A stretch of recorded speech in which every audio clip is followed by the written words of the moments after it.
Back to order. We'll start with 4.0, additions, corrections, modifications to the agenda. There are none. Citizen statements, there are none tonight. 6.0, call for executive session, none. 7.0, approval of the agenda. May I have a motion and a second to approve the agenda for March 14th, 2012? So moved. Second. Thank you. All in favor? Aye. Aye. Any opposed? The motion carries 5-0. 8.0 resolutions. The resolutions we have are the Gifted Education Week, April 1 through the 7th, School, Library, and Media Month, also in April. May I have a motion and a second to adopt these resolutions? Yes. Okay, sure. So moved. Second. All in favor? Aye. Any opposed? The motion carries 5-0. And communications 9.0, I would like to call on Vicki Manning if she could come forward. She's president of the PACCD and has some important sharing to give with us tonight. Thank you, Vicki. Thank you. We're here tonight to present the Parkway Partners Award. This award is given to promote cooperation between Parkway and Special School District staff. Each winning team is made up of staff from both districts. Nominations were written by parents who feel that they have exceptional staff working with their children. This year, 2 winning teams were selected by the PACCD Steering Committee. Each team is given $200 to spend on educational materials. Here to read a summary of their nomination are the parents. First, from Claymont Elementary, Kim Eierman.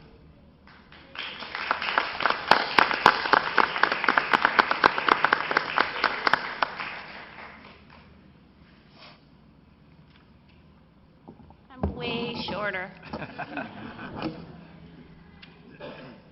I'm going to call down Alex's team that I nominated.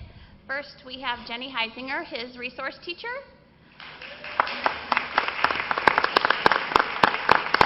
His occupational therapist, Sue Cobb, couldn't make it tonight. We have Andrea Morisaki, his speech and language pathologist. Becky Meyer, his general education teacher in 3rd grade. Kimberly Hughes, his strings instructor. And Christy Seidel, the secretary, she also couldn't make it this evening. I just wanted to start by letting you all know that my son, Alexander, has a genetic condition called Fragile X syndrome. And the cooperation and dedication and positive attitude this team of staff members demonstrates makes our family proud to say our children go to Claymont Elementary School. They are in constant communication with one another to make sure our son is successful in the school environment. The SSD and Parkway staff have implemented many ways for Alex to be included with his peers.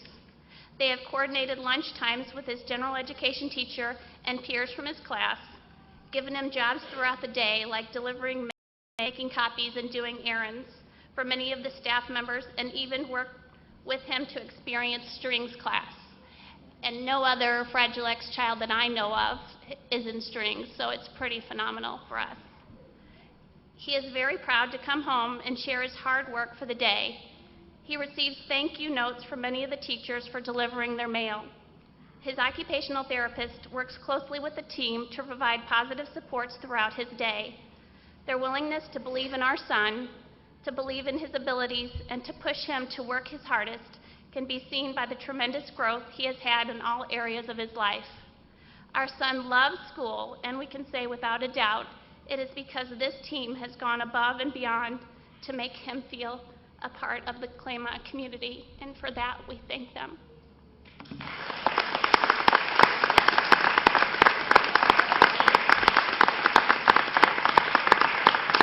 And he is over in the corner with the green and blue on. He's very anxious, but he really wanted to be here. Thank you.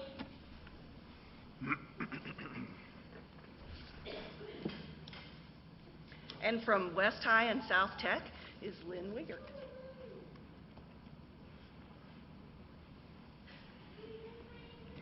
Thank you for allowing me to share this positive story. My daughter has a big test tomorrow at South Tech, so she wants me to read fast. The road to successfully raising your teenager with attention deficit is bumpy. You should expect speed bumps on a fairly regular basis. ADD and ADHD are invisible disabilities. The teenager looks normal but may perform erratically at school. As parents, we can read every book, put every system in place at home, but you still need the professional experience, advice, and support from others. We have found this in our daughter's counselor, case manager, and teacher. So if I could call up Mr. Chris Lorenz. He is the counselor at Parkway West High School. He keeps us well informed with concrete information and suggestions that enable us to feel confident in helping our daughter cope successfully. He so kindly asks when he calls me at work, "Is this a good time to talk?" I know that he will explain potential interventions, schedule changes, and reassures me that we are not alone in struggling with this sometimes baffling condition. Ms. Laura Niemeyer, Tessa's case manager, is always quick to respond to any concerns or possible changes in learning styles or accommodations that will help our daughter achieve success. She ensures that her IEP is being implemented as needed.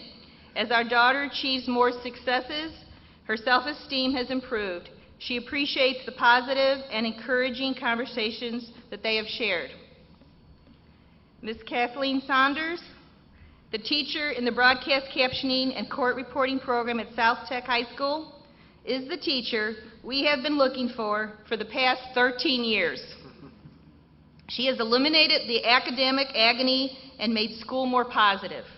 Ms. Saunders has taken our daughter's strengths, learning problems, deficits in executive skills, and possible classroom accommodations to the most positive level. Once when we were at a tearful point of stress and overload with assignments, I began dialing her number and stopped as I had an incoming call from her. She had sensed it too and was calling to offer concern and strategies. The program at South Tech High School has provided our daughter with an opportunity to raise her self-esteem and confidence. She is learning skills that will enable her to be self-sufficient in her adult life. My husband, Tess, and myself are truly grateful to these three individuals for their cooperation and dedication in helping our daughter. Thank you.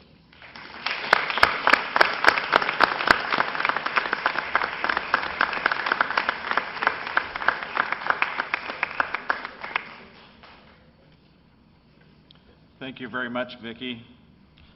I'm continually thrilled, as is all of the members of our board, when we think of the work that we're trying to do with our Parkway School District and the special school district. So we thank Dr. Carey for being here tonight, and we recognize him. But perhaps in public education, this is really where the rubber hits the road, where we really, when you say all, these are the kids that deserve it. And I'm proud that public schools accept anybody that comes through the door, and then we have these great programs that can reach out and help them. And we hope that we do it for many more, and that all of them can feel when they've left here that they've had great teachers and counselors and the like. So thank you very much again.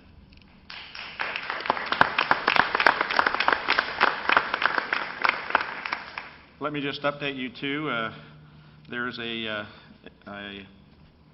election for our board, our Parkway School Board, coming up on April 3rd. We have 3 people who have filed. Kim Applebaum, I don't know if she's here or not. Some of you might have met her at the event on Monday evening, the candidate forum there. Also, we have Helen Castile, who is running, and Beth Feldman. So those are the 3 that are for the 2 positions.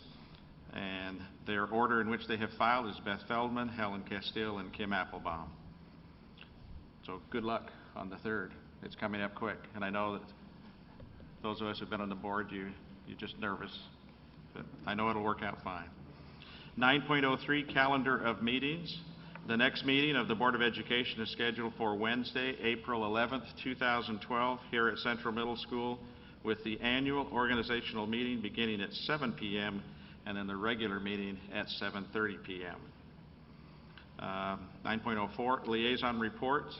Do we have anybody on the board that would like to tell us where they've been and what they've done over the last month?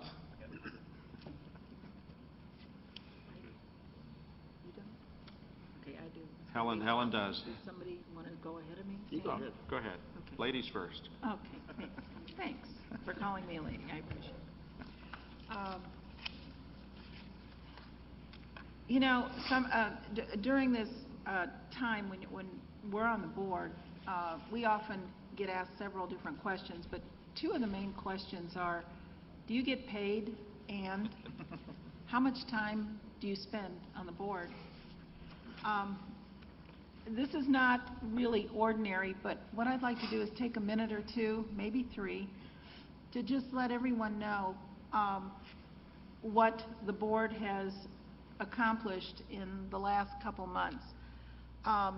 We go to several meetings, and I'd just like to give you a list of where some of us have been and how involved we are in Parkway and how much we really, really are concerned and dedicated to what we do here.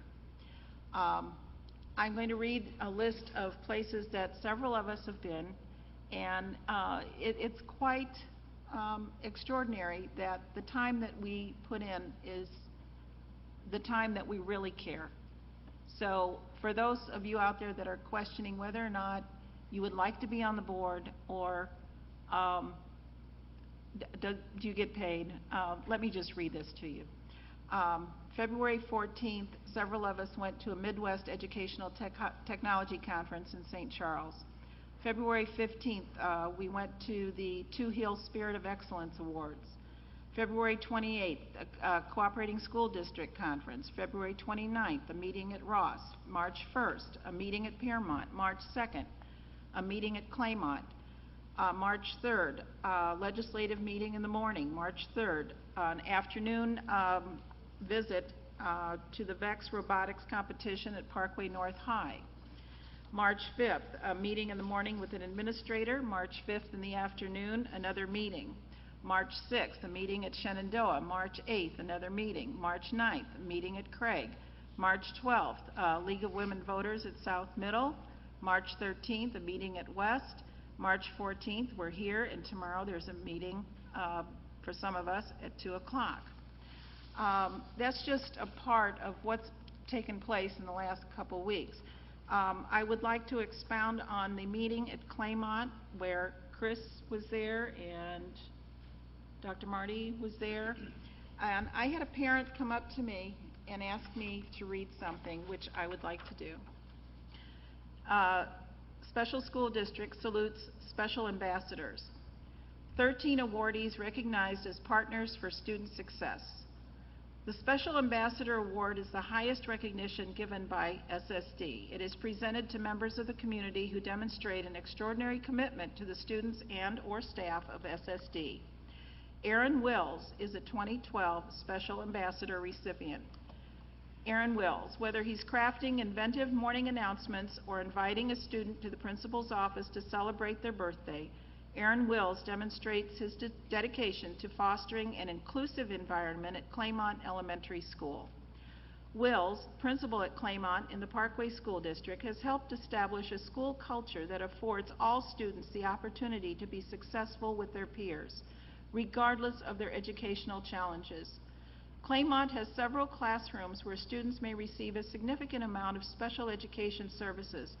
However, all students receive services within the general education setting as much as possible. His commitment and dedication is not to just that group of students or those students, but day in and day out, he demonstrates compassion and thoughtful leadership that impacts his whole school community, said SSD Human Resources Coordinator Marty Wojtas, who previously worked with Wills as an area coordinator. So thank you, Aaron Wills. And the day that we were there, he wasn't the Cat in the Hat or Dr. Seuss, but he was a character, and I can't remember what he was. So in addition to his commitment and dedication and everything, he did make a great Dr. Seuss character. Now,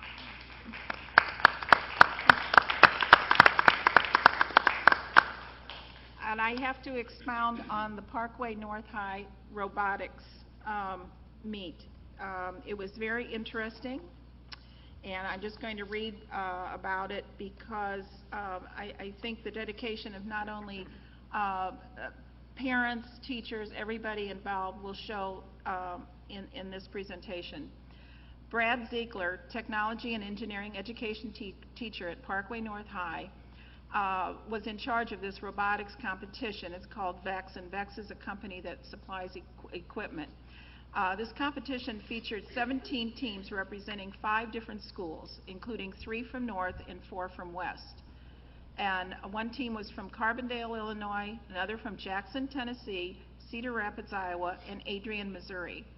These teams compete against each other in a series of back-to-back robot challenges by strategically executing this year's game called Gateway. By driving robots they designed, built, and programmed from the ground up. The teams travel around the Midwest in these competitions.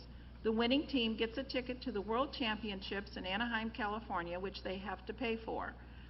Admission to the event is free. The admission as far as going to North to observe this is free, but it takes about $500 to fund it. This is all donated money. Each team's entry fee is $25. OASIS volunteers provided the food, and one mom bought with her own money about 20 pizzas. There are about 150 volunteers altogether. So I would like to, on behalf of the board, thank Brad Ziegler and all the volunteers for taking charge. And while I was there, I did speak to a representative from Missouri University of Science and Technology. They are desperately looking for future engineers. So anyone out there that knows someone that wants to get into that field, they would really appreciate the calls. And I also spoke with a Parkway West parent, Mr. Gopal Gupta, who requested that there be more publicity for this event. And I hope I'm fulfilling that part of the request. So this is just a little bit of what we do on the board. So when people ask us, do we get paid? The answer is no. How much time do we put in? I cannot answer that. Thank you. Thank you very much. Helen always gets the names of people, and that we love that because there are so many people that do things and they should be recognized on a regular basis. Sam? I want to congratulate Sandy Collins, the directors of String Programs. The program at Quincy last night was absolutely fabulous. And the work that our teachers do, the work that you do, Sandy, the dedication of parents to provide the instruments and the encouragement for their children is amazing, and the results were absolutely incredible. That high school group could play anywhere with any college group. But thank you so much, and congratulations. It's an awesome, awesome experience for all of us. Thank you, Sam. And I know as a board, we very much are advocates for the fine arts, and we have been the beneficiaries so many times, from whether it's in elementary or something as extraordinary as some of our high school kids are. And you witnessed it at the last board meeting, how wonderful some of these kids can perform, to the point that it literally brings tears to your eyes when you see how beautiful some of the things they can do when given that opportunity. I'd hate to think that those kind of things wouldn't be part of our curriculum and the experience for our kids here. And Mr. President, I'd like to point out that the 4th grade string day once again pulled off without incident. You'd think somebody would eventually poke somebody's eye out with all those bows going. Well done, Sandy. Thank you. 10.0 action items. I would like to ask for a motion and a second to approve the consent items 10.01 through 10.35. So moved. Second. Are there any that you'd like to pull to discuss or to action? I would like to pull 10.14 just on vote. Okay. And I would like to pull 10.09. I have a question there. Regarding the rest that have been, there's been a motion and a second. All in favor? Aye. Any opposed?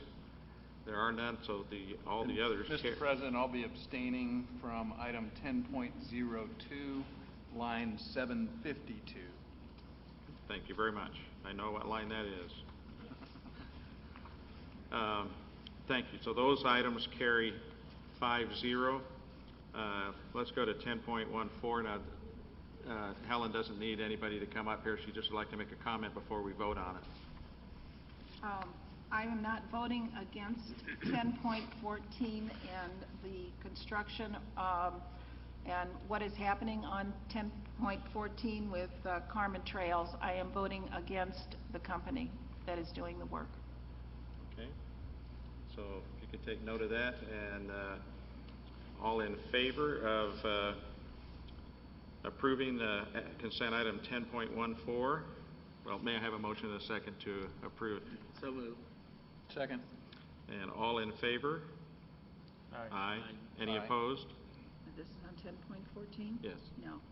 Okay, so that carries 4-1.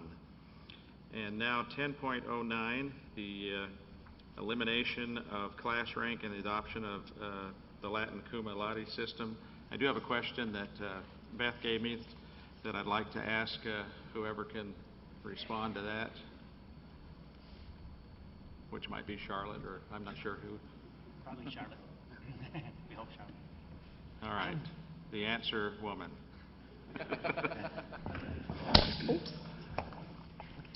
Charlotte, here's the question that, and you may have talked to Beth about this before, but her question is, how can we ensure that counselors will rate the rigor of a student's course selection with corresponding colleges and universities? So I think what she's asking, that there'll be some consistency when rating the grades take care of themselves, but often when you submit something to a college or university, they want the counselor to say something about the rigor of that student's curriculum when they were here.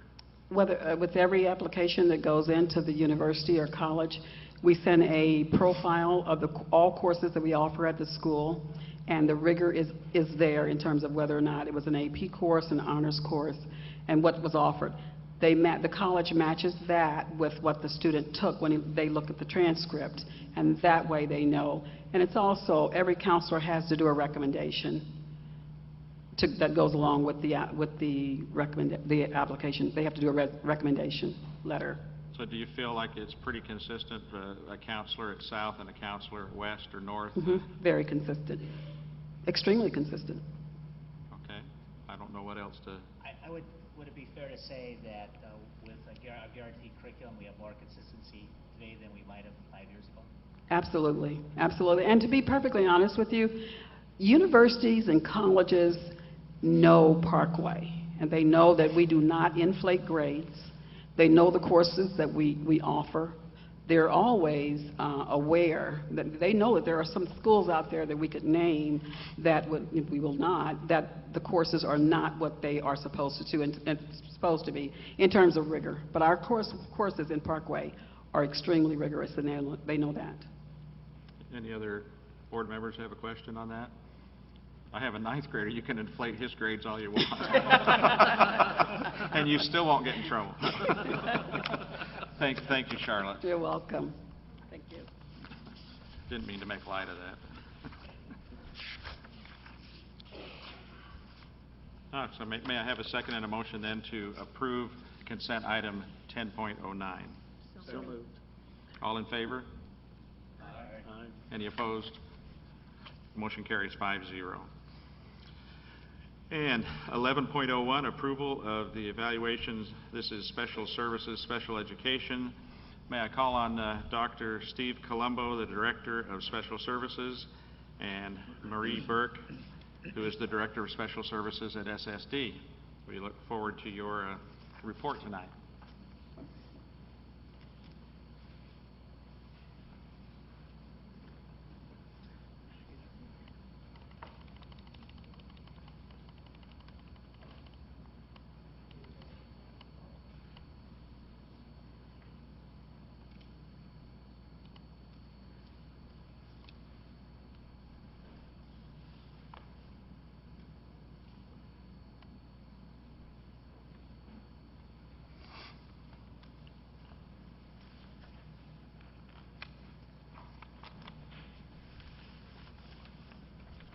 I'll be right with you.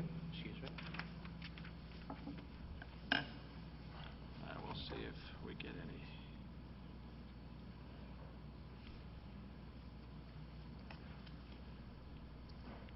I don't know which one to go to first. We'll see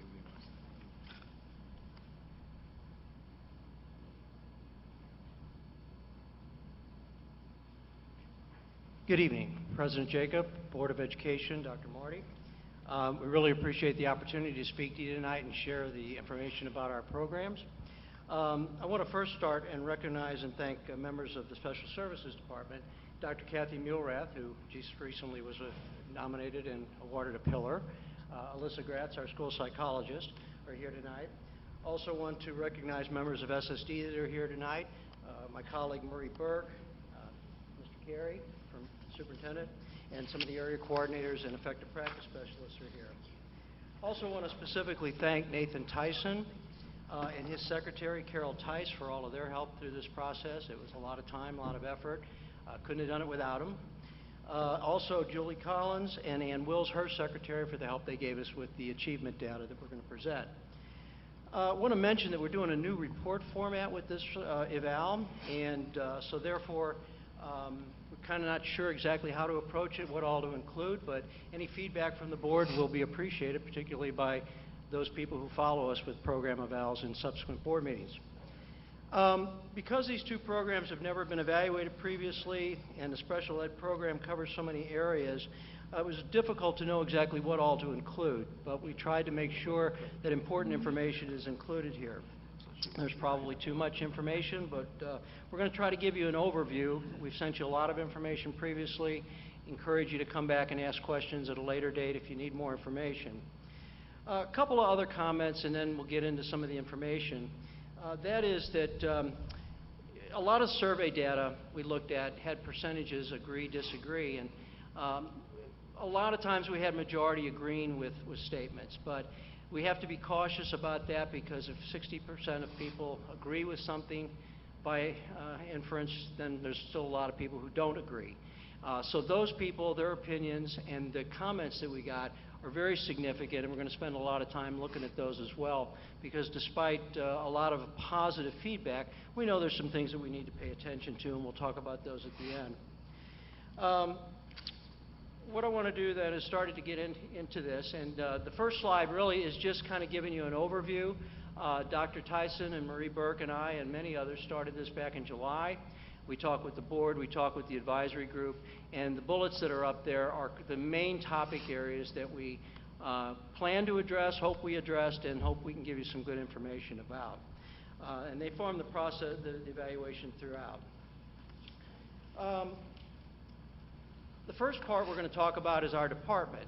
When we were first asked to do an eval, I asked Dr. Senti, did he want to evaluate special services or special ed, and the answer was both. So we're going to touch on our department briefly.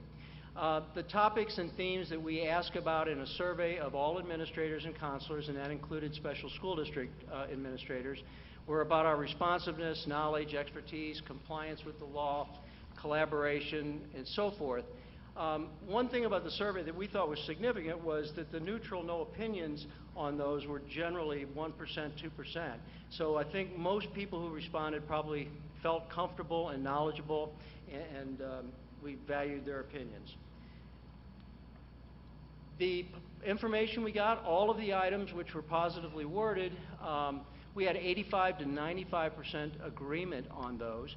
The only two that had a little bit limited agreement was the effectively collaborating with Special School District of St. Louis County, still 75%, 3/4 agreement, and then also of effectively contributing to keeping child complaints and other issues to a minimum, but that also was 81%. The positive comments were very, very positive, with some exceptions. We will pay attention to those exceptions. The concerns that came out of this in general were in two areas. One is the backlog of referrals for 504 evaluations.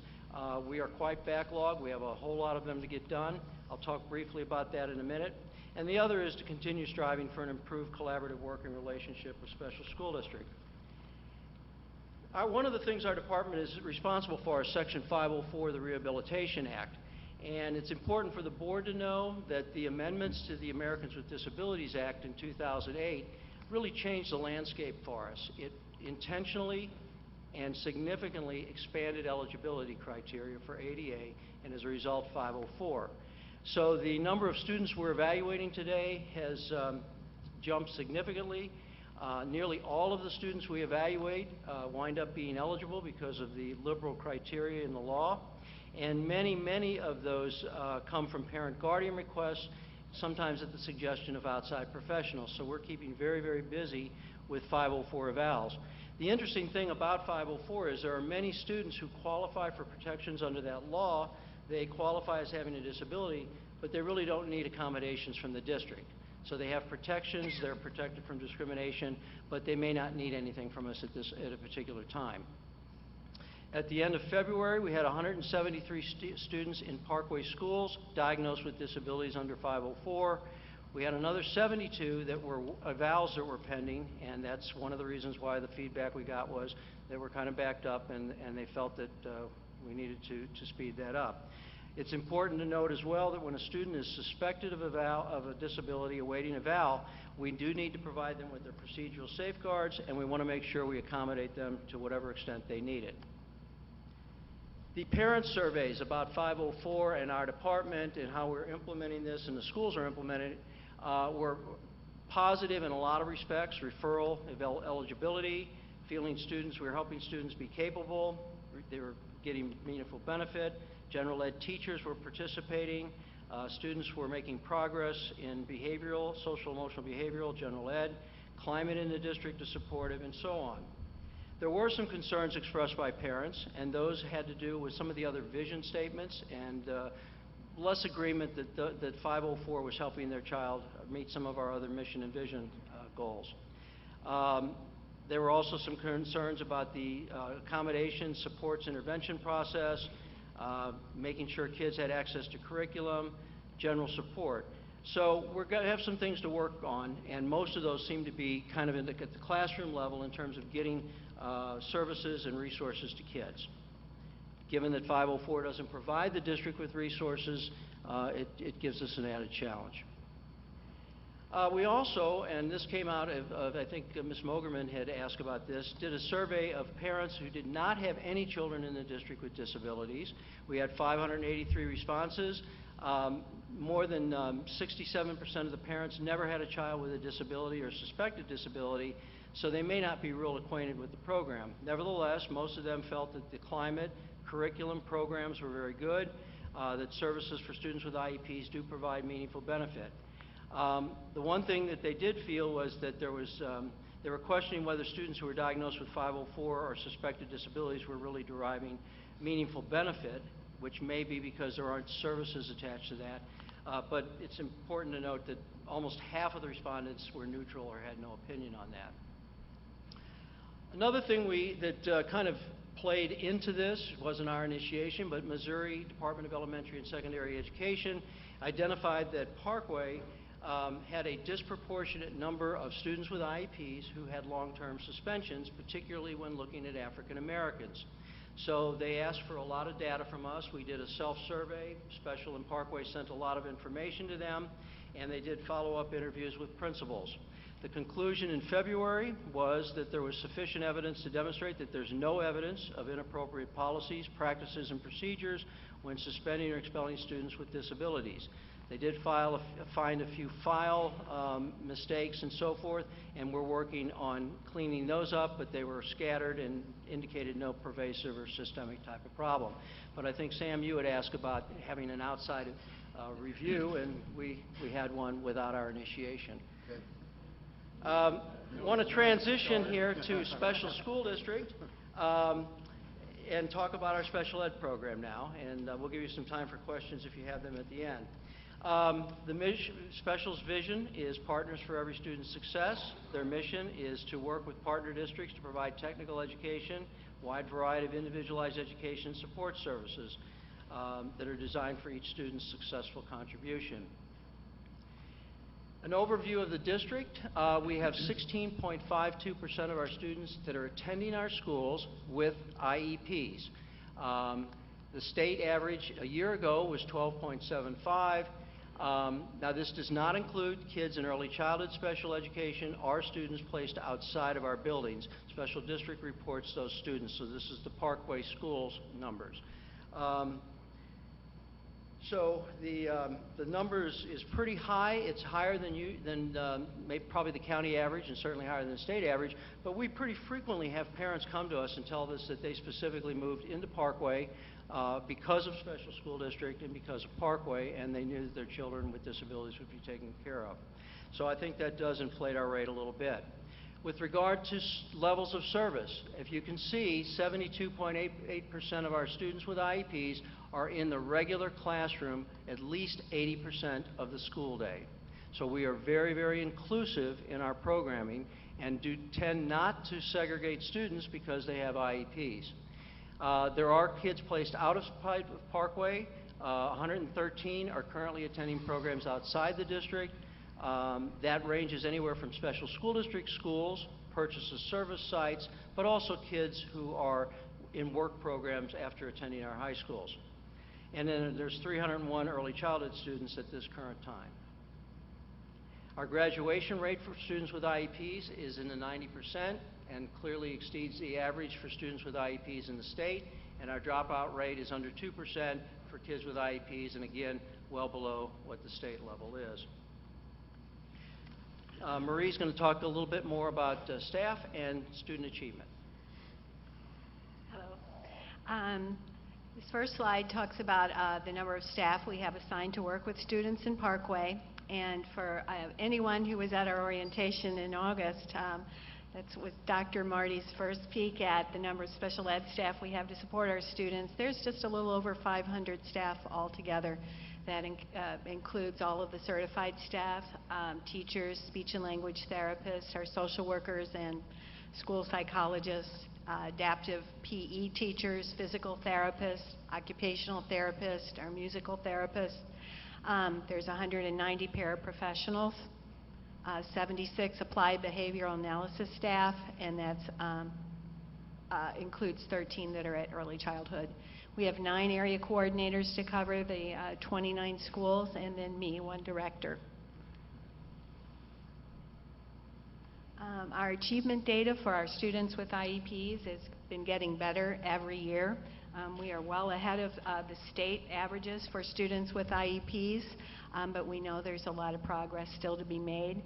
We have been working very hard to implement interventions consistently, and we're seeking to have a systematic system of interventions in place that would go from K through 12 to ensure that we continue to make the progress we need to.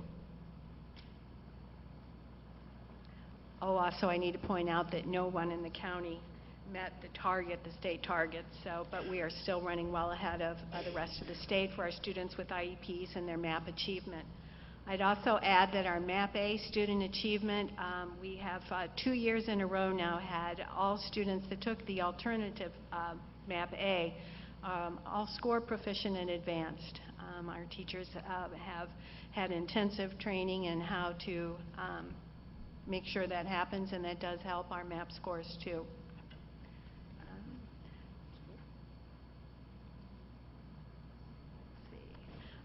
When we look at the MAP, well, here we are. We have the state and Parkway students with IEPs and the state. Parkway IEPs are red. State is blue. Kind of speaks for itself. And now we have we have the math scores. Again, we are well ahead of the state in grades 3 through 8. And we move into our end of course exams. We have students with IEPs in the proficient and advanced range higher than the state. Again, it ranges from 10.2% up to 17.2%. Pretty much the same is true for our government end of course exams too. Our students are doing very well in end of course exams. We have the ACT for the class of 2011 last year, and was last year the first year that everyone took the ACT, right? This year we'll have, more data back from that, but all of the juniors took this last year, and you can see our students with IEPs are lower than the state of Missouri, but this was our first go-around.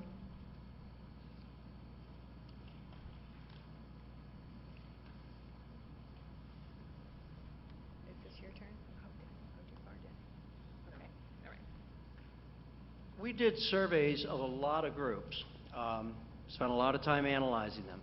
What we did here, in the interest of brevity and summary, is we combined the surveys of staff into some group data.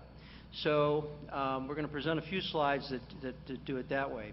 With regard to rating the special education program as good to excellent, the majority of counselors, social workers, psychologists, and teachers felt that it was good to excellent. Administrators tended to be just under the majority. With regard to rating the general ed program in terms of support for students with IEPs as good to excellent, administrators and teachers were in majority green, but counselors were slightly under the majority. Majority of all employee groups felt that we were moving in the direction to helping students meet mission and vision. We had questions about the IEP process, and generally most people, particularly administrators, but even counselors in their majority, felt that the IEP process needed improvement. A lot of comments about how long it takes in the meetings and getting people there and so forth.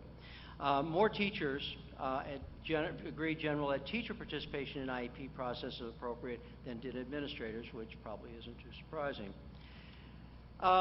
We surveyed teachers and as well as administrators, and it's one of the things that came out of this was that everybody felt that there is not enough time for special ed teachers or general ed teachers to really do as much as they'd like to do and could do for kids with IEPs.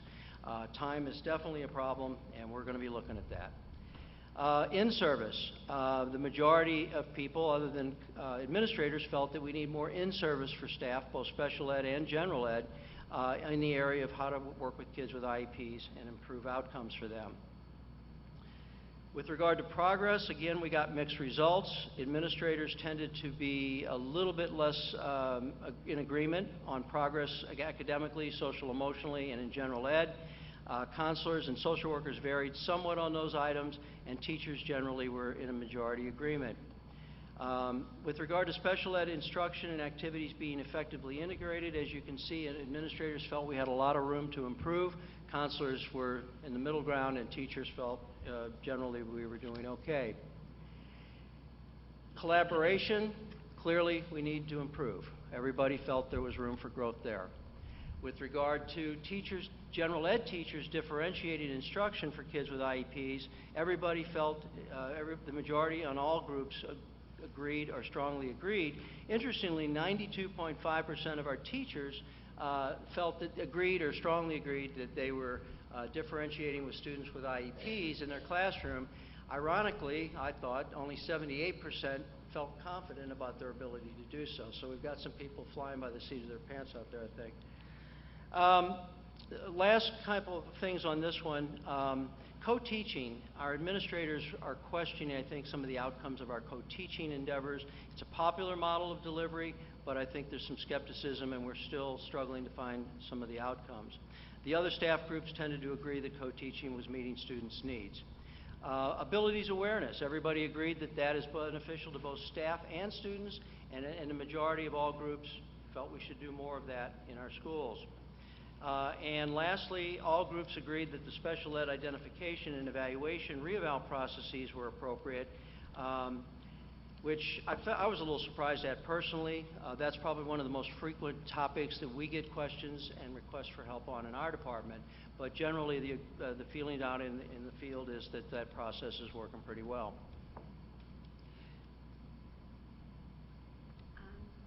This slide includes results of a focus group we held last Friday, so it's not in your PowerPoint or any notes that have been sent yet. This talks about the level-to-level transition, and that was a question that was had, and that's from early childhood to elementary, elementary to middle, and then middle to high school.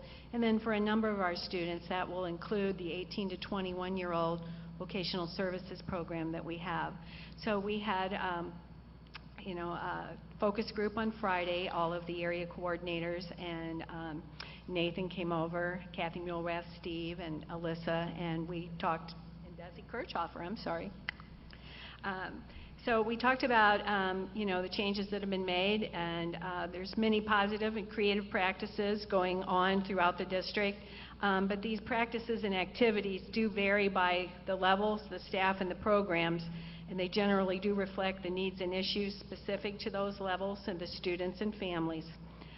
Time, again, here comes up as a concern, the time for collaboration, sharing, and problem solving as we move students, from, through these transitions. It also can sometimes limit the attendance of some stakeholders and knowledgeable staff that you need because of just the number of meetings. Resource and staffing realities sometimes limit doing more to support transitions. When individual students and parent needs are identified, the transition process is and can be very individualized, very creative. Our vocational skills program, also known as the VSP, addresses the needs of students. It doesn't address the needs of all students, but we're in the second year in special school district of a zone approach. So Parkway shares the zone with Rockwood and Pattonville, and we have another director whom I work very closely with, and the Rockwood director, area coordinator, an effective practice specialist who has been working really hard with the high school teams, and this can begin as early as 9th grade, and in some cases parents are requesting transition activities for that after high school period, even at a younger age. It can start whenever a team says, hey, it's time to get this conversation going. It's really it's building the capacity in our high school staff to have the right kind of conversations that need to be had with teams to help prepare the child for the next step in their life. The transition focus group recommendations were to increase the sharing and consistency of best practices and successful activities across levels and schools throughout Parkway, and include more information and guidance on the school and district's websites to support transition, especially the special ed programs, the models, and the staff that are going to be at the next level that students are transitioning to. And to increase general ed and special education staff knowledge and understanding about the feeder, we call our feeder schools. You have the schools that feed to West Middle, and then, of course, West Middle goes to West High, but just having more collaboration between the feeder school and the receiving school.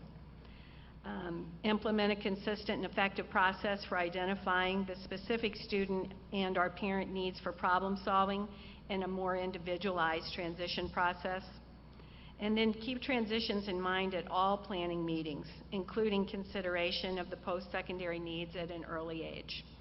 Maximize the amount and quality of student information and data available for the receiving level school, and when needed, any extra problem solving. That's where time comes back. And then we did one of the parent surveys for students with IEPs, was finished in January, and the respondents on this were elementary school had 42.9, and then 23% were middle school, 30.8 were high school.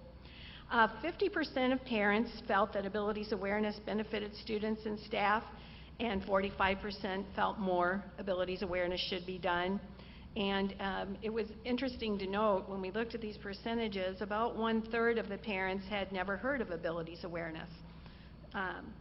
67% or more of parents rate the special education and general education programs for students with IEPs in Parkway as good to excellent. The parent survey for students with IEPs.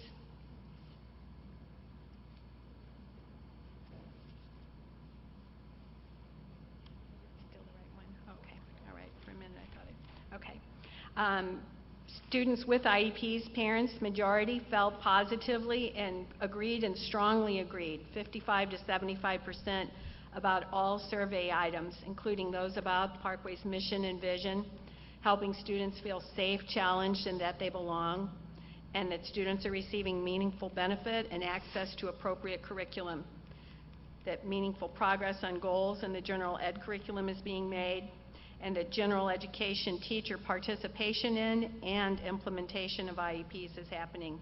And they includes the balance and integration between special ed and general education. The parent survey also, 57 to 75% felt positively about all the survey items, including that special education and general education staff work well together. Special education teachers know enough about general education. General education teachers know enough to address needs of students with IEPs. Special education evaluation and reevaluation in the eligibility processes. Special education communication with responsiveness of school staff, and that special and general education teachers communicate sufficiently with parents about assignments and progress.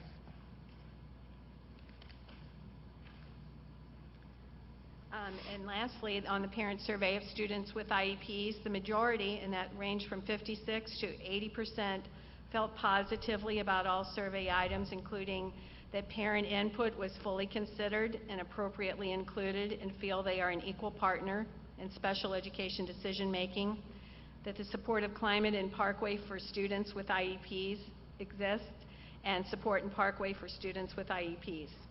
Sufficient special education and general education time, support, and resources are available from both Parkway and the special school district, and felt positively about the IEP process. The last set of surveys, and we'll cover them real briefly, are dealt with students, and these students were administered surveys. They're students with IEPs. They took the surveys in their special ed classrooms. 214 of our students took the survey. That's about 10% of our kids with IEPs in 4th through 12th grade. 42.5% of the kids who responded were in high school, and we did ask a few extra questions of them, and those are listed there. 69% felt the help they were getting is preparing them for life after they graduate. They got to participate in extracurricular activities that they liked. Guidance counselors do all they can to help them. Guidance counselors actively preparing them for life after high school. One interesting note was only 49.5% said that they connect with their guidance counselors, and the partner award tonight indicated that that may not always be the case. Obviously, that student is connected very well with their guidance counselor. Additionally, now this is all of the students that responded 4th through 12th grade. The majority, all responded positively on all of the items. They feel safe and that they belong. They feel that kids at school like them. They feel that their teachers believe they can learn and also understand that they learn in different ways. Adults at school treat them fairly and respectfully. Resource room and other teachers, which I would assume is mostly general ed, help them with the work when they need it. Teachers respond quickly. They ensure they understand what's being taught and give them all the help they need, and that they can participate in activities when they want to do so. So our students with IEPs in our schools are feeling pretty good about the programs, services, and adults in their lives.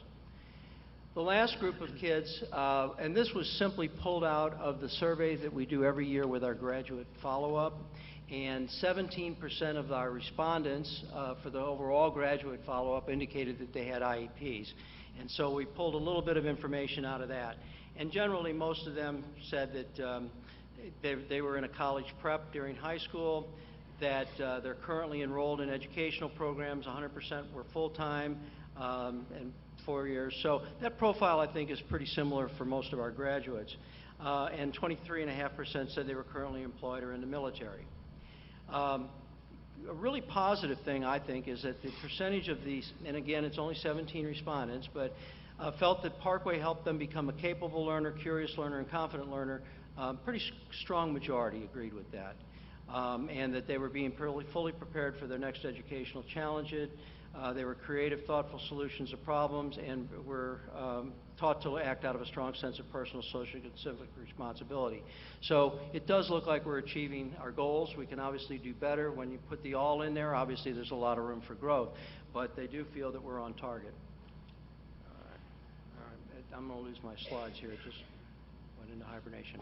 Let me talk briefly at the end then about the recommendations, and you've already seen them, but I'll do that verbally.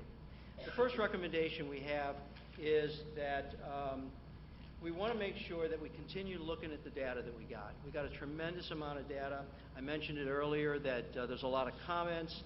There's a lot of people who didn't necessarily agree, and we have to look at their opinions. We have a special education action team that meets monthly in the district and works on these issues, and it involves staff from all schools, district level, special school district, et cetera. We will continue working with them on this project.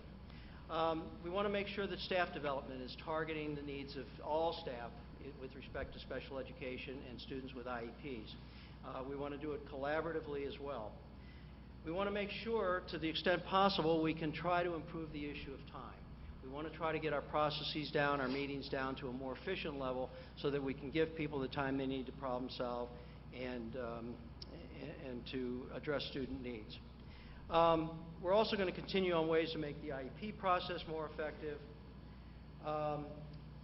Another recommendation is we want to continue to make sure that as we develop a comprehensive program of progress monitoring and intervention framework, that students with IEPs and students with 504 disabilities are clearly included in that process.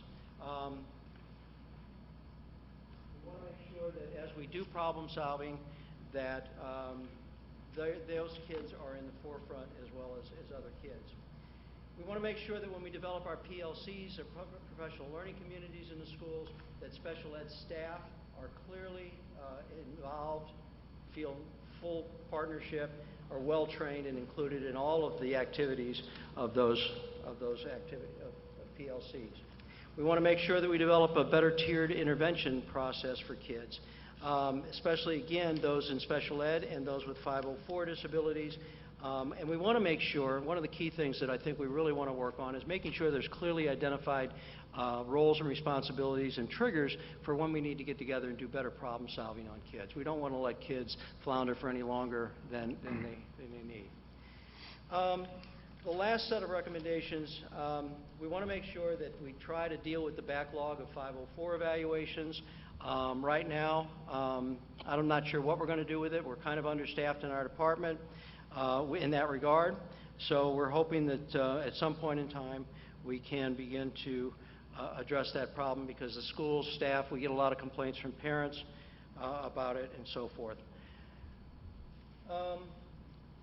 We also want to make sure that the two districts do as good a job as possible integrating our services, our staff, our resources, and to make sure that as Parkway moves forward on mission and vision, that Special School District is fully on board and is provided with the supports, training, and resources they need to join us in that journey.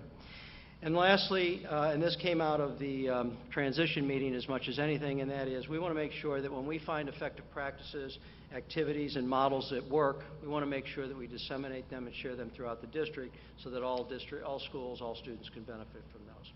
So, with that said, I want to know, if we let you ask any questions that you might have. Sorry about the power on the computer breaking down there. I'll buy a new battery with Thank you, Dr. Colombo, and a lot of data. I have a lot to learn here, just to even be able to say I understand part of it.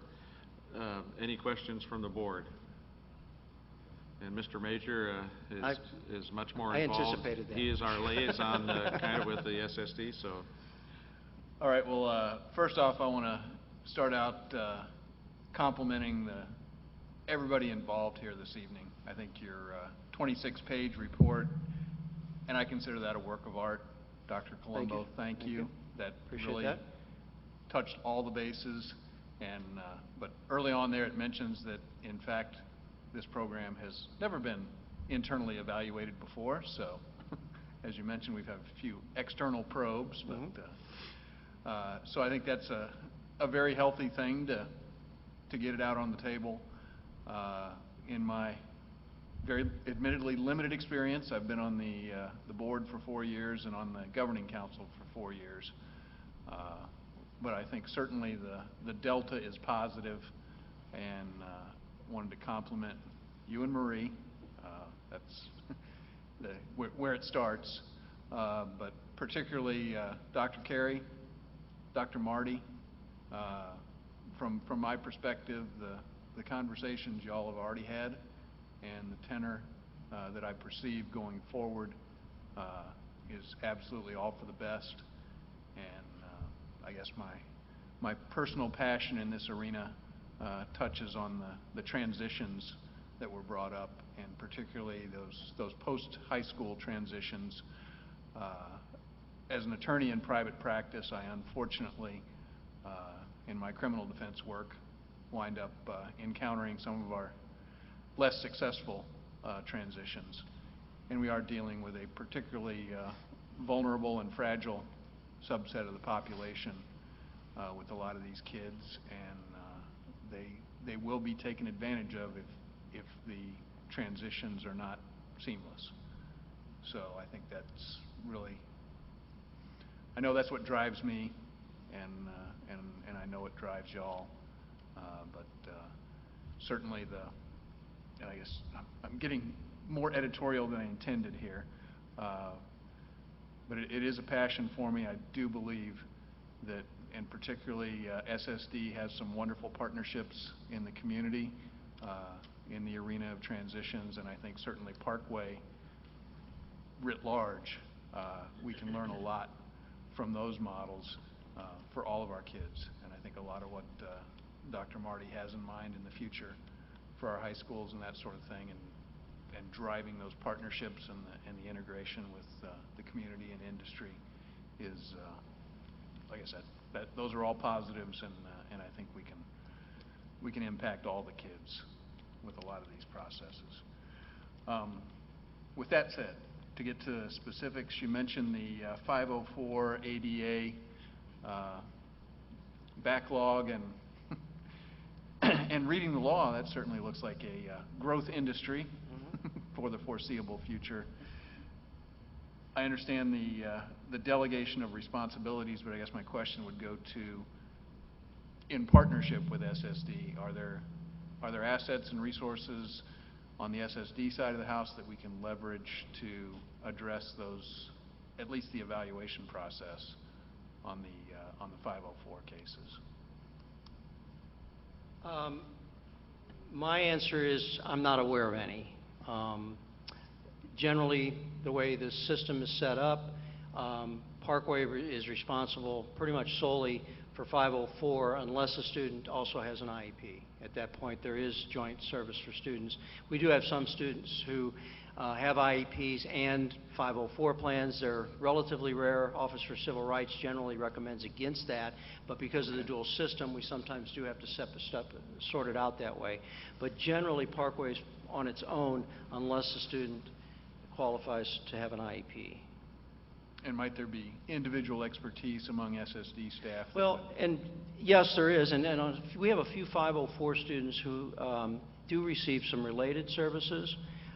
They're few and far between, but they do. There's a few students who've received like occupational therapy or physical therapy, and Special has been very, very supportive and helpful in allowing us to kind of subcontract those services so that we do not have to hire someone outside. We've got staff from them in the building, and they just bill us back. So there is one place that there is a bit of overlap on 504, but not much else, I don't think, right now. Okay. And you mentioned the staffing issue from the Parkway perspective. Right. Are there general ed teachers and or other resources in the district we can leverage to address that backlog? We've tried to centralize the evaluation process, and the Office for Civil Rights is pretty clear that every student has to be evaluated before they're labeled as having a disability under 504. Because of the complexity of the law and our desire for consistency throughout the district, the evals generally take place at the district level. Alyssa Gratz, our school psychologist, spends nearly all of her time on 504, does a lot of evals, particularly when learning is the issue. Kathy Muhlrath works very closely with Lisa Harnaker on medical, physical issues, kids who have those impairments and who need 504 plans there. And we have the ability, when the information is there, to kind of accelerate the evaluation process. But right now we're dealing simply with the logistical backlog of more referrals than we can evaluate in the time allowed. So again, we're dependent heavily on the schools ensuring that students' parents have their rights and that accommodations are being made through what we're calling an interim suspected disability plan. So the parents have a plan when the student needs it, it's in writing, there's a commitment from the district, but the students are still awaiting evaluation and formal labeling. Okay. And I think you alluded to the early childhood window as far as getting that first look, and I know our the actual the numbers enrolled in our Parkway early childhood programs, or The a fairly small slice of 504 the population? 504 and IDEA both require the district to identify and locate and proactively go out and find kids with disabilities. With 504, we're still reacting to people coming to us. As soon as, or if that backlog ever subsides a bit, we do plan to go out and start being more actively looking and identifying kids. And I think that's probably where we're going to probably get more inroads into the early childhood arena, is as we begin to start identifying the kids rather than waiting for parents to come forward. Well, is there a communications piece to this as far as the community at large? And Yeah, from us, we do communicate the information, but the word is out. A lot of private professionals are telling parents to get 504 plans for their kids. So there's a lot of people that know about what is this 504 thing. Okay. There's a lot of awareness. All right, and then I think I've touched on transitions already. I guess the main thing that caught my eye, and I guess, Marie, this question's probably more in your arena, considerable mention of the professional learning communities, our ongoing implementation. And Marie, I know you've been watching what the district does closely, and I certainly compliment your participation in Project Parkway and everything else. I guess my question would be, what's that going to look like? For special ed staff, professional learning communities, we have been working on grouping and talking about the groupings and coming up with groupings and then changing those groupings for several months now. I have facilitators who work closely with Liz Morrison and going to professional development, which started, last year at the end of May. All of the area coordinators have been. The area coordinators and I are going to meet, I think it's March 28th at the next principals meeting, and figure out if the professional learning communities are going to maybe look a little different from school to school, depending on how the principal feels about which special educators should, for example, be a part of a building team, or maybe be part of let's say, we're thinking that there are some teachers of students with autism who would benefit more from having, let's say, a elementary West teacher PLC, so they can talk about, improve, and discuss their practices in working with students with autism. Yet then you'll have, resource teachers that are working with K through 5. Well, we can put them on a grade level team. So what kind of building level team would that look like? I thought we had it figured out in January, but there's some more discussions to be held, so that's why we're going to the principals meeting at the end of this month to fine-tune it some more, so that we're sure everybody's in a place where they can grow and teach and learn in their profession. And Liz has been great to work with while we talk about all of this, because I talk about, let's not carve it in stone, let's give it a test run, a couple of those Wednesday mornings, and how is this going? Or do we need an alternative for some of these people so they can meet with, other special ed staff? We're working on it, but I think it's a great direction to be headed in, and that's part of this time that we're talking about, the dedicated 2 hours the first Wednesday. So we're excited about it and planning to be participants. Well, I think it's certainly a tool to address almost every question on that survey, across the board. But yeah, I can see how the strands, vertical, horizontal, and I think there was also some feedback in the surveys regarding our online curriculum guide, and how that it might be a little sparse with respect to some of these particular issues regarding kids with IEPs. So certainly getting all those things working in the same direction sounds exciting to me. So my compliments again. Wonderful job. Other board members that might have a question or two? I've got one or two. When we talk about a backlog, are we talking 25 students, 50, 75? When we did our count in February, there were 73 kids awaiting evaluation. Okay. Now, many of those kids are getting accommodations that they need and protections that they are entitled to, and not contingent on the eval, but based on the referral. And a portion of those kids, don't know what percentage, are essentially going to be eligible but don't even need anything because of the way the law is constructed and configured. So it may not be as bad as it looks on the surface, but it's still a big concern to us, and we get a lot of calls, particularly as we approach standardized testing time or ACT time. Parents and students who are interested in extended time, I kind of want that label. So it's a problem, but we're managing it right now. We'd love to see a more timely eval. And the other thing, I was very intrigued. I appreciate the fact that your survey included students with IEPs, but the numbers do seem to be kind of low. I mean, if only half of them feel like they connect with their counselors, I'm just kind of wondering, well, how are we dealing with that? And maybe it's not a fair question right now, because this is the baseline year that we're looking at this. Well, let me respond. I was going to save it to the end to leave you on a positive, but I'll respond with it now. I've been doing this, I've been working in special ed a long time. Actually, I began about the time they passed the original Education of the Handicap Act, so I go way back. But I've been in Parkway for 25, 26 years. There is more collaboration, shared accountability, shared responsibility, and involvement than I've ever seen before in the district. The involvement of the TLA division, guidance and counseling, there's a level of involvement that I've never seen here before, and I do think that not only does that bode well for the future, but I think it's going to give us the opportunity to start responding to issues like that, because now we are looking at everybody pulling in the same direction.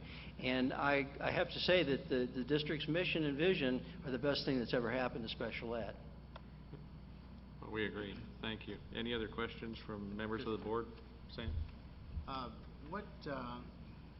How will the study be shared with the faculty and special ed staff, et cetera? In other words, will they be getting some of this information in terms of the survey results and how it impacts their work with students? And that's probably, I would think, a conversation with Desi and Bonnie and the principals down the road, but I do know the first place we're going is probably back to the Special Education Action Team, which not only has representatives from throughout the district and all the schools, but one of the norms for the people that are on the team is that they will continue to share information back with their schools. So we're hoping that will take care of some of your question. But if principals and others feel this information needs to be out there, we're certainly willing to share it. I don't know that we've gotten that far with a plan, and maybe we can throw that to the action team as a question. yeah, thank you. Chris? Yes. I just want to comment that, to echo Bruce a little bit, this was a groundbreaking kind of study to bring this to the forefront, but also to have the two entities that we have work together. So I really think they did a real fine job. I also want to thank John Carey for being here tonight. And when we talk about what we're going to do with this information, John and I have talked about that to really continue the work of the two districts, it's going to take every layer of every part of the organization, starting with the boards, and then John and I, and then through our central administration, as well as our area coordinators and principals. So I think there's a lot here that not only goes back to the Special Education Action Team, but there's a lot that we can look at, or ways that we can look at with different responsibilities. There's some things that can be laid at John and I's doorstep, and then at other places. So I assure you, I think there's some great opportunities here. Rather than just simply say we're going to try to work together, we now have some baseline information, and I think that's why John is here to see what that is too, and so we can work together. So we're not just having to repeat this. We really do have an opportunity to use this report. Okay. Thank you. And Mr. President, if I might steal Please. the final remark there. Please. A wise kindergarten teacher from Wren Hollow who spent 10 years as a early childhood special educator in the city before she came to Parkway, told me more than 4 years ago that there is no such thing as a gen ed classroom anymore, and I hear that echoed in Steve's final remarks there, so. We're all responsible. Thank Well, you, sir. Thank you again for... Thank you for the opportunity. For We bringing this. appreciate it. We really do appreciate this, and this is a great collaborative effort that we're very interested in, and just glad to be part of it. And now we have a baseline that we can begin to measure ourselves and move forward. We know it's difficult, but it's worth doing. We got many years of work ahead. We know that. Thank you. May I have a motion and a second that the Board of Education approve the Special Services Special Education Evaluation as presented? So moved? Second. All in favor? Aye. The motion carries 500 to 0, 5 to 0. And thank you.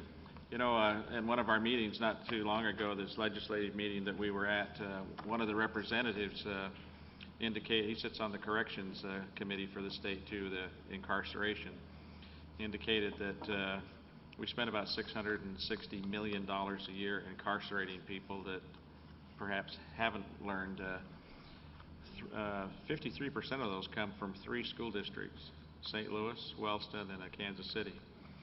So you can see if we make a good effort, not only with special but other areas of educating, we could probably save our state millions of dollars and have much more productive people.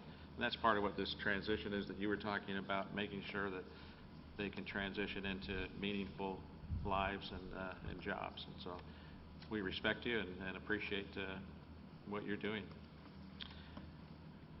We will move on to 12.0, 12.01, our transportation update. And we'll ask for Mark Stockwell and Will Rosa if they'll make that presentation.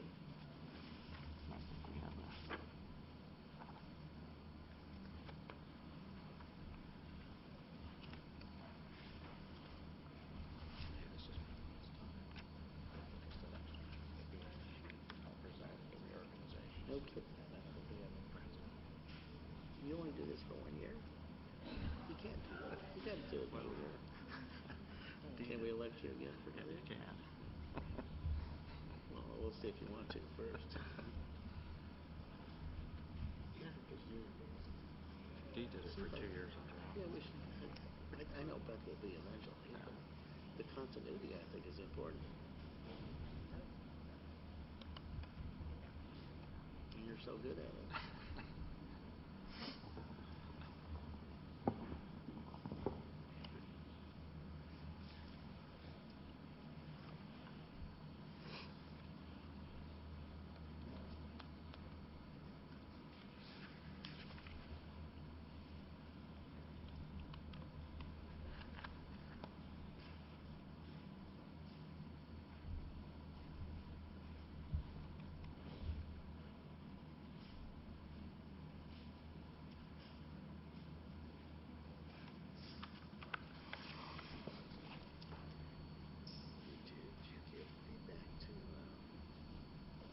Okay.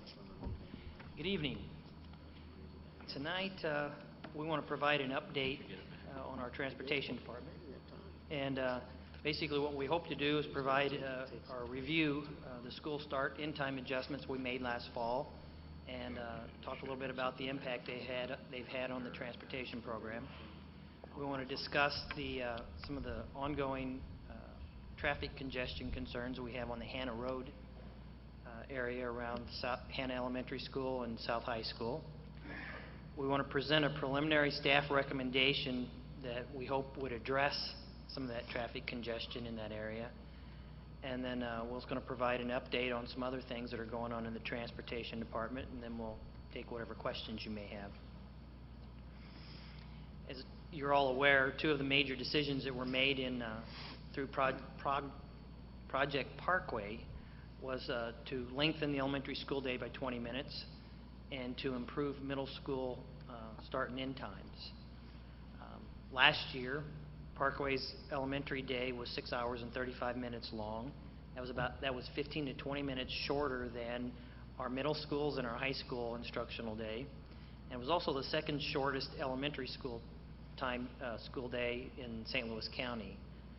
So when we added 20 minutes to the school day, it basically added the equivalent of about 10 extra instructional days during the year.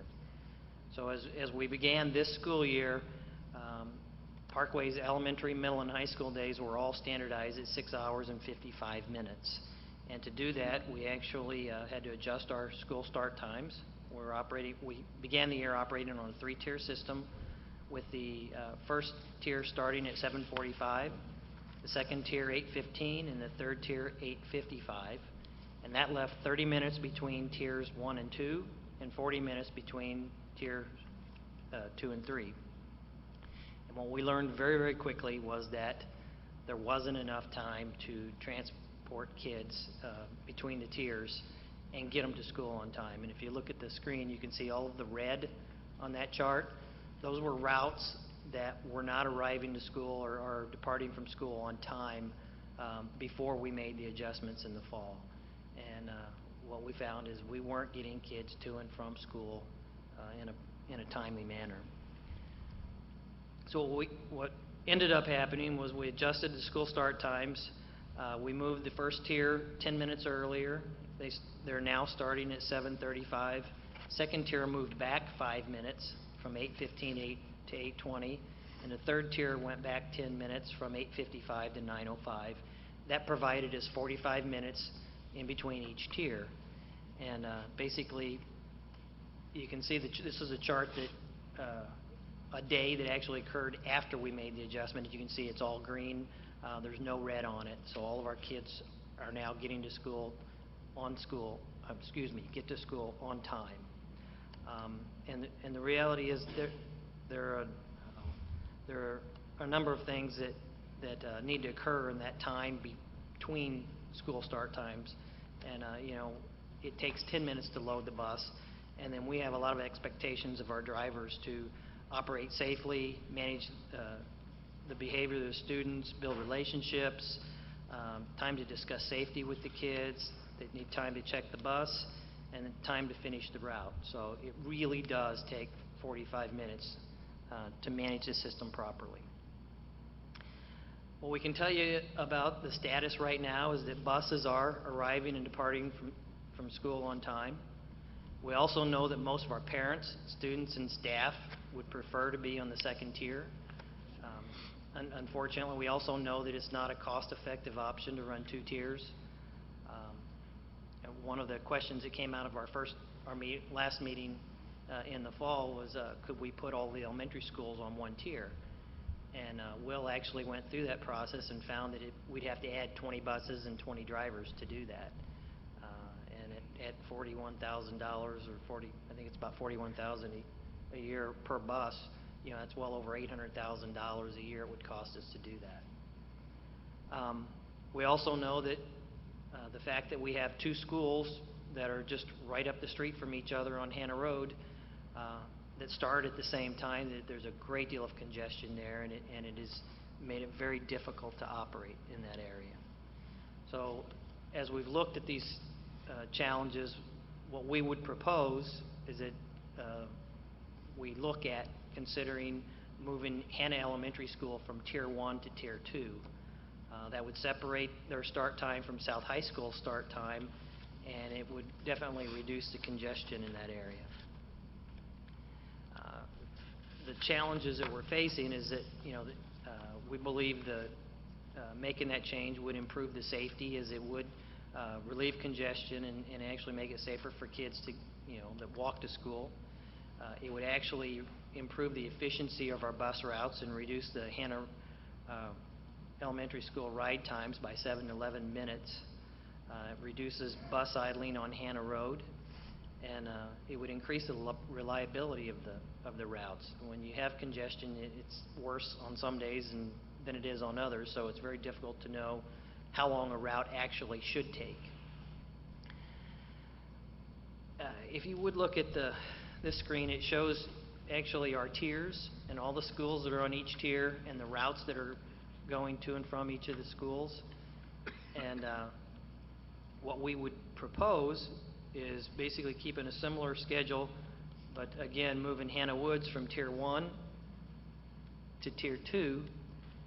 And basically, Will, and I'm counting on Will, believes that we can make that change, and it wouldn't cause us to actually add any buses.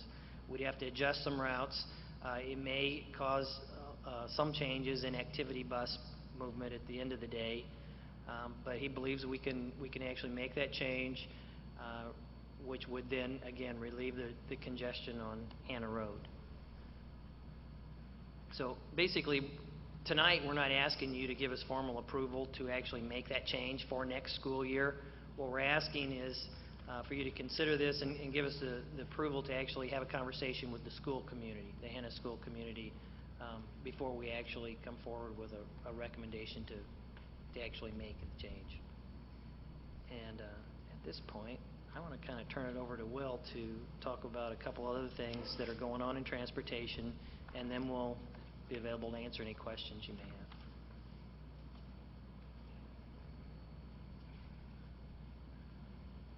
Good evening. Just a couple other items that we're working on. We're working on, as you're aware, of the CNG bus grant. CNG is compressed natural gas. It's a cleaner, a clean fuel, alternative fuel. And recently we, working with Laclede Gas, who's one of our partners in this project, we have found a potential for some grant opportunities with a CMAQ grant that we're pursuing. And we feel like it's a good opportunity to help offset some of the costs of a bus. The CNG buses are a premium at $125,000 or $130,000 versus a standard bus at $80,000. So to get the offset so we can make it doable or cost neutral, we need some grant funding, and that's what we're pursuing right now.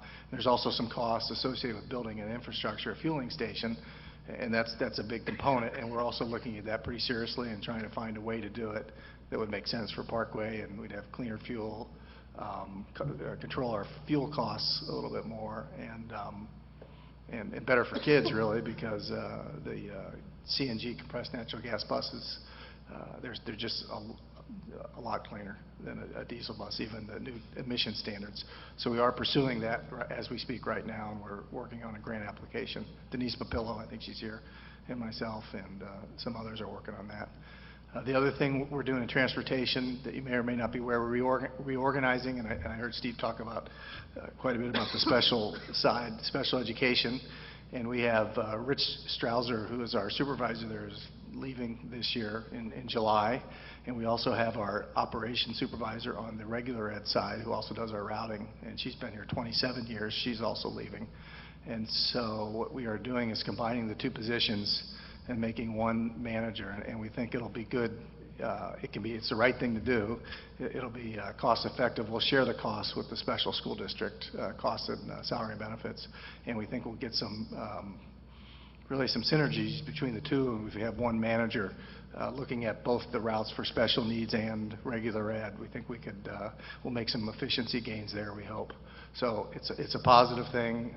We'll save some money, and we think we'll be a little bit more efficient when we do it. And then the final thing we're looking at is, if you look at our high school ridership right now, it's not the high, it's close to 50% roughly. We do a student count every fall, and again in the spring, we count the students that ride the bus. And clearly high school students, it's about 50%. So what we're trying to look at is there a way to contact students and find out who is going to ride the bus, because it's possible we could reduce our route mileage, which would decrease our fuel usage. Would give us some more time. If we're not running routes that we don't need to, we can consolidate routes. So we're hopeful we can find a way to contact students, frankly, that just are not going to ride the bus.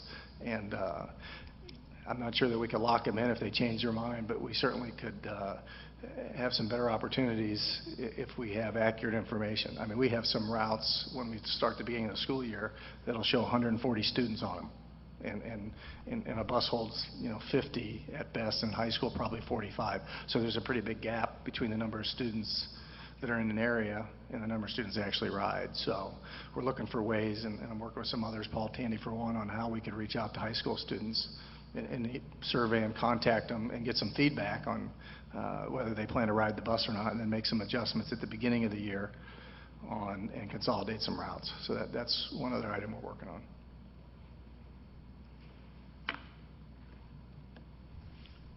Any questions, board members? Go ahead, Helen. A few questions. We're talking about a grant. How much is the grant, and when do you expect it, if you know? Well, it says here due about March 23rd. How much would the grant be, and then how much would be Parkway's cost? That's one question.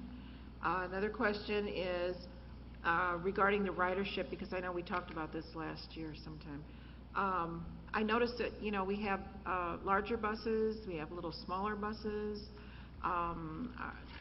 Regarding the high schools, is it possible to use those smaller buses? And then on the CNG buses, how many students per bus versus our buses, the bigger ones, smaller ones? I know that's a lot of questions, but if I don't ask it, I'll forget it.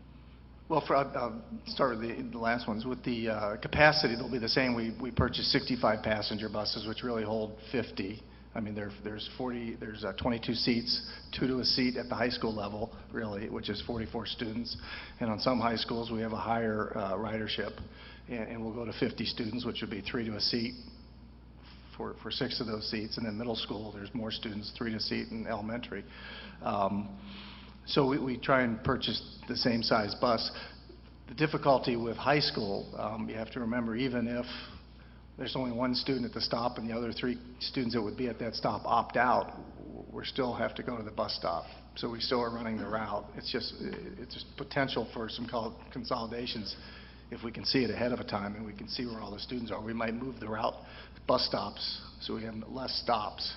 But if there's a bus stop with eight students and then another one with 5 and another one with 4, and each stop there's a few kids at each stop, it's difficult not to pick up the students at the stop. But the goal would be to move, maybe consolidate the stop, and maybe they at a better location on those buses. In terms of the grant, it's an 80-20 grant, and the funding from the grant provider would be 80% of the difference, the incremental difference between what we would pay, $80,000, and what the CNG bus costs, which is $125,000. So it's roughly, they would pay the I think it's $36,720, somewhere in that range, and then we would pay the difference between that and the 20%. I think it's $8,000 or $9,000 premium per bus. We also would be trading our buses early if we did something like this, and so we get a premium on our trade values on the buses, which we've already had a vendor give us some quotes on them, and they're favorable in the $12,000, $13,000 range for our buses. So the infrastructure, however, you know, there'd be the cost. There wouldn't be grant funding right now to build a fueling station, and that's one of the bigger costs. I was going to ask, then you add in the cost factor, who pays for that? We would be paying for that. And how much would that be? That's what we're really trying to pin the number down. It's anywhere from $500,000. The one in Kansas City was $775,000 to their infrastructure for 70 CNG buses, and we're looking at a grant opportunity of, say, 25 buses to start. So it could be $500,000. We're getting some estimates from vendors right now on that to proceed. Where would the fueling station be, and then would our buses have to be in the same place? The fueling station would be a time fill station, and what that means is the buses would fuel overnight. Is how they would be a slow fill over 3 or 4 or 5 hours, depending on the length of time and the frequency and how many gallons we use per day. Do you have any idea right now where that might be? Where the fueling station could be? We've looked at several locations on the property. Certainly further away from the recycling center is our first choice, if you're asking. You know, we've asked about the noise of the compressors, because they're compressing gas to 3,600 psi, and then they're pumping it down some lines to a bus. So there is some noise when you fire up a compressor, and we're checking into that. I mean, I'm very aware of our situation behind Parkway, and finding a location that would be suitable, and maybe one on the top lot. We've looked at some spots, and I talked to Scott Bennett about some opportunities to keep it as far toward the front of our property as possible. I'm thinking of a padded hangar like someplace. Okay. Well, they do have some soundproof walls, and I talked to an engineer today about noise mitigation and how you would keep that down. There are other considerations. In Kansas City, and I looked at their site down there, and they have two, not large compressors, but compressors that fuel upwards of 70 buses, and they're located, you know, literally across the street from a residential area, and they've not had, it's been a year, but they've not had any issues, and their compressors run, you know, from 5 p.m. until whenever in the night. They cycle on and off to fill Is their there a buses. number, excuse me, is there a number of compressors at the fueling station, or is it one compressor? Well, you'd have more than one. You'd have some redundancy. You'd have to have one compressor, and then most likely you'd have two, which would speed the fill flow up. And then also, if you had an issue with a compressor, with a mechanical or electrical, you'd have to have some redundancy built in, so the buses would be fueled. Is the price include these compressors on your fueling station? Yeah. Yes. Okay. Yeah. So And if then- you're looking at 500,000, you're looking at a location of compressors that will fuel buses, Correct. On site. one fueling station. Right. It'd be one fueling station with one or two compressors, let's say, and they would fuel upwards of, say, 25 to 70 buses, whatever the number is we decide upon. Okay, and again, how long would that take for startup on the buses? In terms of Fueling the buses? the slow fill, it could take anywhere from 5 to 8 hours. It depends on how much fuel and how often, its frequency, how many miles we're driving a day. There's a lot of factors that would have to go into that number. What the rate is, the flow rate, the size of the compressors. I mean, we'd have to make a lot of those decisions. Okay. And what are the possibilities of something going wrong with these, and what would the cost be involved and so forth, as far as is there going to be a contract involved? It'd be a bid. I'm trying to look at the whole, Right, the sure. whole picture. In terms of the infrastructure, because that's the squishiest part, we'd have to put a bid out and find vendors that would be willing to build an infrastructure. We'd have to evaluate a bid and see which one made the most sense for Parkway in terms of cost and quality and service. The one vendor in Kansas City that built the infrastructure down there, and I've been talking to them, and they're very pleased with their service they're receiving down there. And it's only been a year, but it's been working very well for them. Okay, so there would be a bidding process, and then there would be a building process of building this. And looking at the timeline here, based upon approval, what are we talking? I mean, how much time? You're looking at upwards of a year and 6 months to 9 months to build the fueling station. The grant application is due. It's due in a week. I think they're opening or approving grants in April, and then there's a certain amount of time we have to make some commitments and fulfill our obligations. In terms of buses, we'd have to bid the buses out, the same as we would do any year. So it'd be the following year, in 2013. We have to make commitments prior to that date to fulfill our obligations for the grant, if we're awarded the grant. All right, and the most positive aspect of this and the most negative aspect of doing this? Well, one of the most positive is the fuel's a lot cleaner. That certainly is a positive aspect. The other one is the cost of fuel. The differential right now is close to $1. Diesel fuel is $3.48. The diesel gallon equivalent is $1.59. So if you math that out at 50,000 gallons a year times the life of a bus 10 years, it looks fairly favorable. However, diesel fuel is, I mean, I can't predict it. It does go up and down. The gas is pretty level. It doesn't change nearly as much as the diesel fuel, so there is some unpredictability in the fuel costs.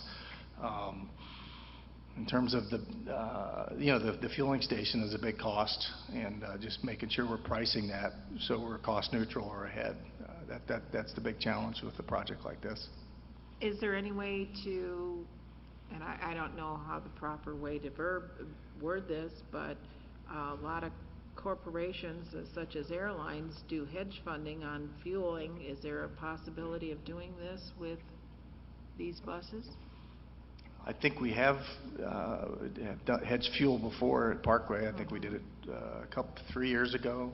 I think Wes was here at the time, and I'm not sure we did real I mean, that's hit or miss. We didn't do so well on it. I mean, I've done it before in other places, and sometimes you come out ahead. Would not be profitable. We've looked at it, and I guess we maybe have participated in it some. I mean, the reality is when you do hedging, the intent is to level out your expenses. They're not necessarily to lower your expenses. Right. The reality is you end up paying a small premium for the hedging. So in the long run, you end up paying a little bit more for your fuel. And in our case, you know, the reality is we normally keep relatively strong fund balances. My philosophy has always been, why would I want to pay extra for fuel when we're in a position to weather the fluctuations in fuel?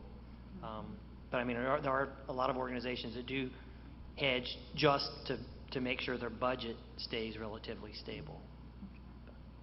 Thank you. Are there any fueling stations here in St. Louis, any organizations that are using CNG gas? The airport, the shuttle vehicles, they run 24 hours a day, and they have a fueling station. We visited it. They do a fast fill, which is a bigger operation. They've got big tanks, above ground tanks, and they fill just like you'd go in a gas station. More expensive to do it that way, and it doesn't really suit school buses because we have time. The buses are not operating 24 hours a day. We have a great opportunity there to use the slow fill at a better rate. The other option, Laclede Gas has a station at Shrewsbury, and that's public. We could make an arrangement with them to fuel there. It's 22 miles round trip, and I mean, I could math it out, and we could probably come out ahead with grant money and fueling upwards of 25 buses. Beyond that, we're going to be doing a lot of shuttling, a lot of deadhead time where, you know, we're going to be adding miles to a bus and then knocking down the cost of it at the end also. So those are really the only two options here, other than building a fueling station ourselves. And any advantages or disadvantages from maintenance standpoint to the CNG motors or? The maintenance should be a little bit less because it's a cleaner fuel, so the oil change, the periodic maintenance intervals are spread out a little bit. The oil filters are changed at a greater rate. You can go further miles on the oil. I don't know how substantial it is until we operate some of the buses, and I know in Kansas City they're seeing some great maintenance advantages. However, they were trading in the first year. Yeah, the first year, yeah, right. Well, and they were trading 15-year-old buses, so right. For them it was like night and day. We'd really have to cost it out, but reportedly, one of the advantages is your maintenance costs a little better on your vehicle, mostly the oil. You can spread out your oil change intervals cleaner. Well, if you can make the numbers work, it's something I think we'd like to look at, but it all boils down to numbers. Okay. We wrote it when we wrote in that. Yeah, you got the two. Yeah. It was quiet, clean. Very quiet. I was just going to say they were very quiet. Yeah. Fred was our guard. But Fred was out there. Yeah. Well, we're going to work on it. We have till March 23rd to submit the process. At this point, we would submit the grant opportunity, and we're still doing some calculations. And if we are awarded at that point, we can make some further decisions on the fueling station, because that's really the big number. Can we cost it out? And Mark's been working on it, helping me over 10 years using our figures now with fuel. So.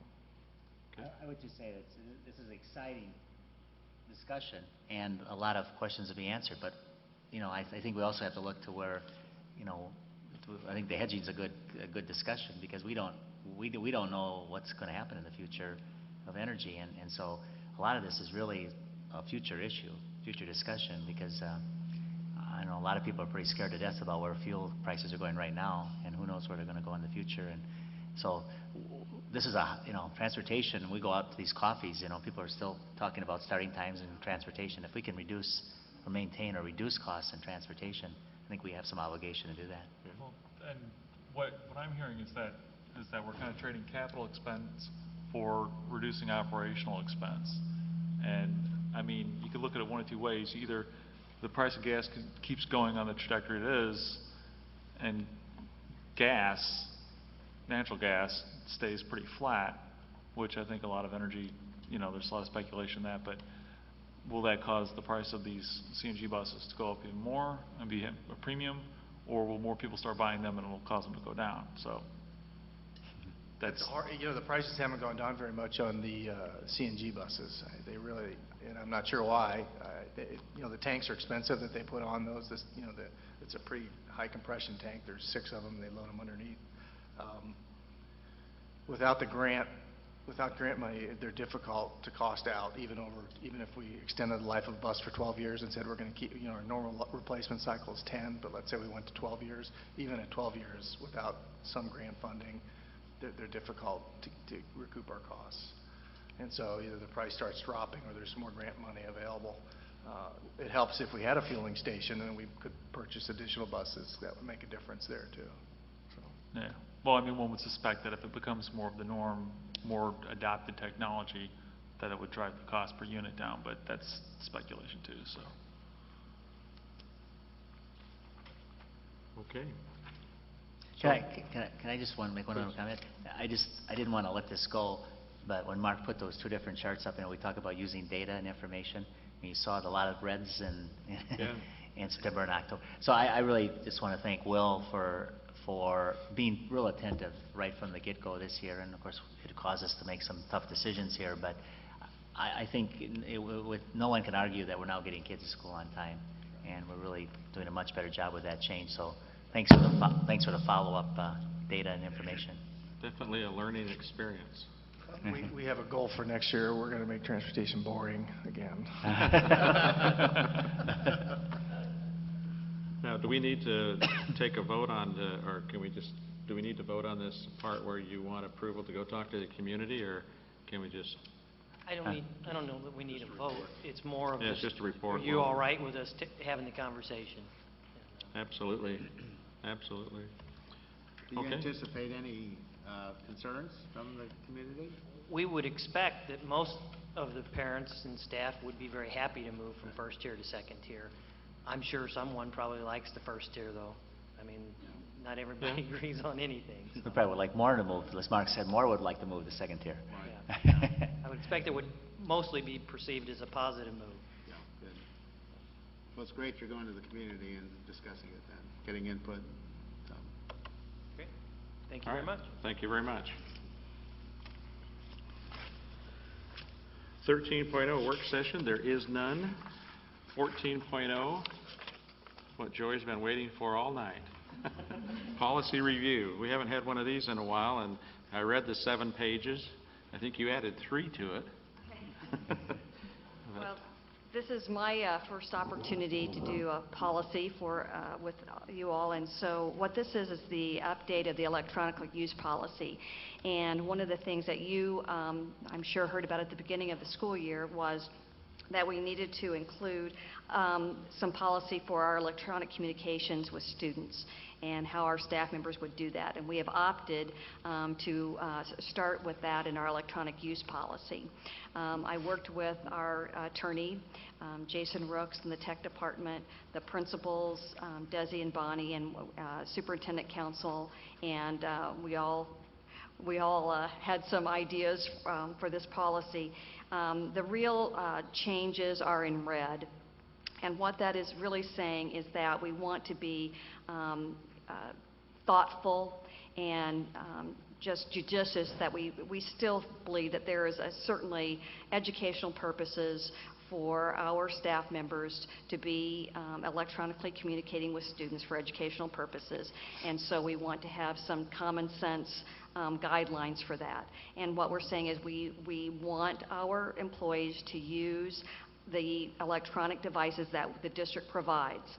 That being said, we know there may be some situations in which they would have to use their own personal devices.